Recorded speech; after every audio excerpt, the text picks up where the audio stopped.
तो अब बंटी को पुलिस ले जाती है और देवा उस लीड वाली जगह पर पहुंच जाता है। यहाँ एक आंटी बताती है जिस दिन उस पुलिस वाले को यानी रोहन को मारा गया था उसी दिन उसने अपने यहाँ एक हरे रंग की एसयूवी गाड़ी देखी थी। क्योंकि यहाँ पार्किंग की जगह नहीं है इसलिए वह समझ गई थी कि कुछ गड़बड़ है, लेकिन इस बात से भी देवा को कुछ खास जानकारी नहीं मिलती। इसके बाद रोहन की गर्लफ्रेंड नेहा ने देवा को मिलने के लिए बुलाया था क्योंकि उसका कहना था कि उसे कुछ जरूरी बात देवा को बतानी है, लेकिन देवा फिर से आपटे की रैली में जाकर उसे परेशान कर देता है क्योंकि एसयूवी हरे रंग की गाड़ी जो कि संदिग्ध की लिस्ट में है वो केवल आपटे की ही गाड़ी थी। इस बात पर देवा का जीजा यानी फरहान देवा पर नाराज हो जाता है क्योंकि अभी तक कोई सुराग नहीं मिला था। ऊपर से देवा मीडिया के ही सामने ऐसी हरकतें कर रहा था। इसके बाद वो घड़ी आती है जब शुरू में देवा का बाइक से एक्सीडेंट हुआ था और उसकी याददाश्त चली गई थी। अब यहीं पर फरहान देवा से कहता है कि तूने केस सॉल्व कर लिया था और तुझे किलर का नाम भी पता चल गया था, लेकिन एक्सीडेंट होने से पहले देवा कहीं गया था जिसकी वजह से उसे इन सब के बारे में पता चल गया था। लेकिन देवा को अभी भी कुछ याद नहीं आ रहा था। लेकिन अब फरहान के जाने के बाद देवा पर हमला हो जाता है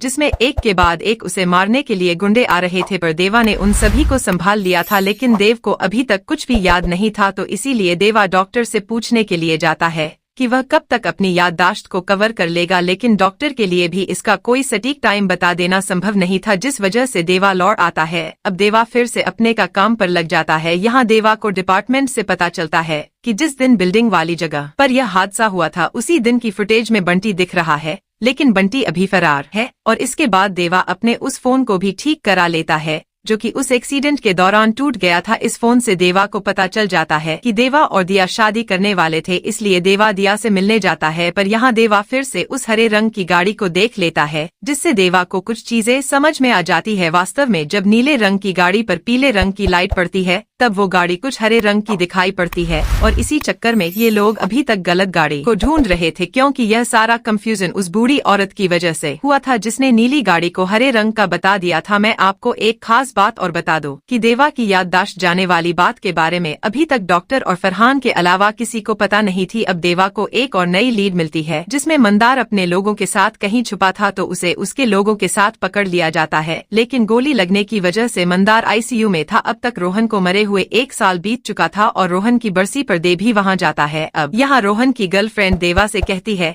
कि एक्सीडेंट से पहले वाली बात तुमने किसी को नहीं बताई, उसके लिए थैंक्स। और बाद में इसी बात को जानने के लिए देवा ने रोहन की गर्लफ्रेंड नेहा को मिलने के लिए बुलाया था। यहाँ जब वह नेहा के फोन को चेक करता है तो उसके फोन में एक वीडियो होता है जिसमें रोहन ने अपने मरने से पहले नेहा को देवा के बारे में कुछ बोला था कि देवा मेरा बचपन का दोस्त है, उसके काम करने के तरीके गलत है, मगर उससे अच्छा कोई दूसरा ऑफिसर नहीं है और जो अवार्ड मुझे मिला है इस पर मेरा नहीं बल्कि देवा का हक है क्योंकि प्रभात को उसी ने मारा है। ये सभी बातें रोहन उस समारोह में भी करने वाला था, लेकिन पूरी बात कहने से पहले ही उसे मार दिया गया था।